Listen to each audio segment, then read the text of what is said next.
Candidate 1. What should be done about schools in America? I'm glad you asked me about this.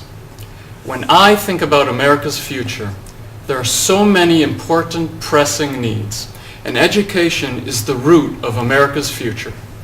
When every child in America receives a good education, our country will advance even further to lead the world technologically and productively.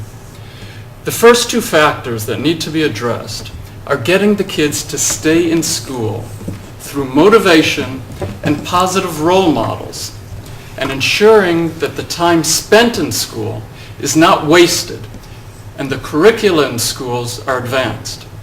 Too many children are not being motivated to achieve.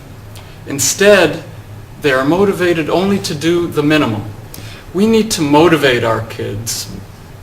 Teachers should act as mentors and friends, giving students a sense of self-worth and accomplishment. Parents need to encourage their kids to do the best they can and instill values and hard work and achievement in them. Parents and teachers can act as positive role models, but so can other adults that children have access to, people like actors and even politicians. If we demonstrate that working hard pays off, children will be more motivated to stay in school. In terms of the curriculum, schools across the country are teaching entirely different things. A child should be able to get the same education across the country. Further, an education should be practical. Students should learn the skills necessary to go on to college or to get a job. We need to make sure that classrooms are productive places and teachers cover material so that our students have the most knowledge possible when they graduate high school and enter the world. Candidate 2. What should be done about health insurance in America?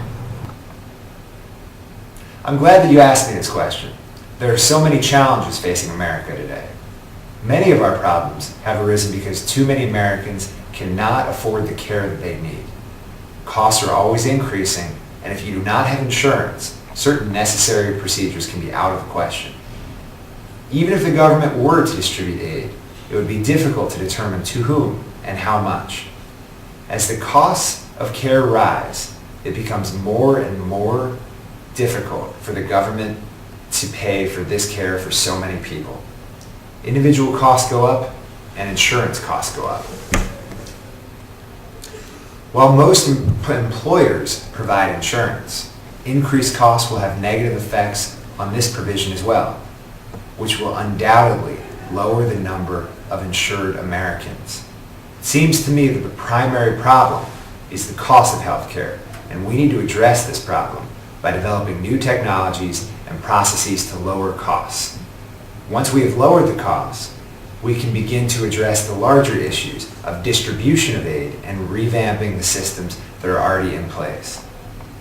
However, before we lower the costs, my main concern is that Americans are not receiving the health care that they all need because they are not financially able.